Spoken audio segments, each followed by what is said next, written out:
Hey,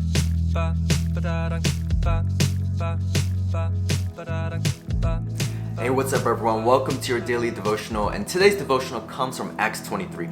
And Acts 23 is actually a really difficult passage, and in fact it was so difficult that I was tempted to even skip over or talk about something else entirely today. But just because things are difficult, just because the Bible becomes difficult or it's hard to understand, doesn't mean that we should skip over it or just ignore it. In fact, when life gets difficult, when things become hard, God says to take courage. In Acts 23 verse 11, it says, "The Lord stood by him," talking to Apostle Paul, and said, "Take courage, for as you have testified to the facts about me in Jerusalem, so you must testify also in Rome." You see, in the Bible right now, Paul is arrested, and he's arrested because of his faith, because he is proclaiming the gospel that Jesus is king. And in fact, his own people have turned against them, and it's his own people, the Jewish people, who Paul identified with and identifies as, has turned their back on him, and they have arrested him. And so Paul has this ambition and a calling to get to Rome to preach the gospel, but he's arrested in Jerusalem. And so he's thinking, man, I'm arrested. There's no way I'm able to fulfill my calling in Rome. But God says to him to take courage. Even though your situation is dire, even though things may not look good, take courage.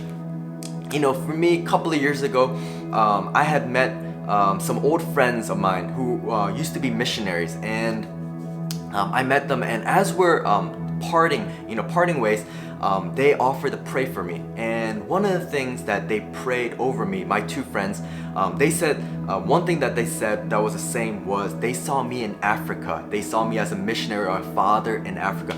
And at that time, I totally dismissed that word. You know, in fact, I kind of despised it because I never been to Africa. I don't have a heart for missions, and certainly not to Africa.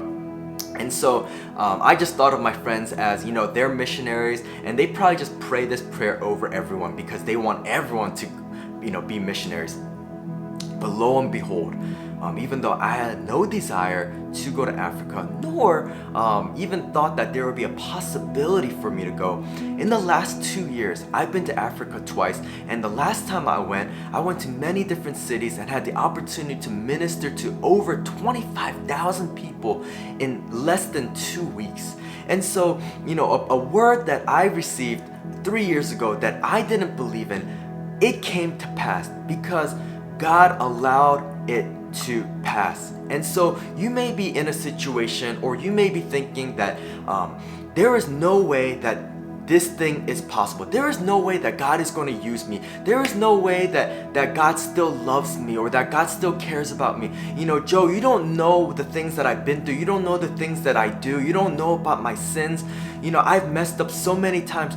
To you, God is saying, take courage. If you think that you've messed up too many times, God is saying to you, take courage. If you think that, you know, you've been too lazy, or you've been not doing enough for God, God is saying to you, take courage. If you think that you are too tired, you're too weak, you don't have enough talents to do what God has called you to do, God is saying to you to take courage.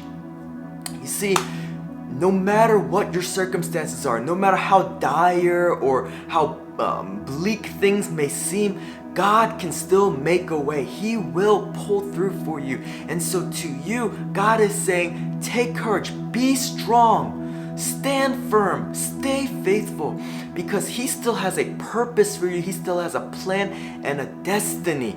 And so no matter what has happened to you or what you have done in the past, God can still use you, and He still will use you if you will stand firm and have courage.